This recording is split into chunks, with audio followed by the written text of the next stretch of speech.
In this guide, I'm going to show you how to fix stick drift on your PS5 controller. This is Miguel from Just Pause, and before we get into this guide, make sure to like the video and subscribe to the channel with all notifications on for more content like this. It really does help out the channel and we'd greatly appreciate it. If you have any questions, just ask them down in the comment section below. I'm going to be doing my best to reply to every single comment down there.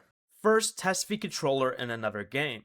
If the drift only happens in one game, open that game's controller settings and increase the left stick or right stick dead zone slightly. Next, go ahead and turn off the controller and gently clean around the base of the affected analog stick with a soft, dry cloth. Rotate the stick fully in every direction while cleaning. Then you can go over to your PS5 settings and select Accessories. Then select Controller General option right here and select the option that says DualSense Wireless Controller Device Software. Install any available update. If it still drifts, go ahead and turn off your PS5 and disconnect the controller.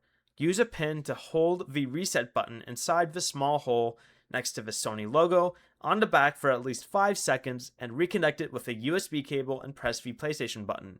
If the drift continues in every game, the analog stick may need professional repair or replacement. Before you leave, remember to like the video and subscribe to the channel with all notifications on for more content like this. It really does help out the channel and we'd greatly appreciate it. And if you did have any questions, just ask them down in the comment section below. I'm going to be doing my best to reply to every single comment down there. Peace.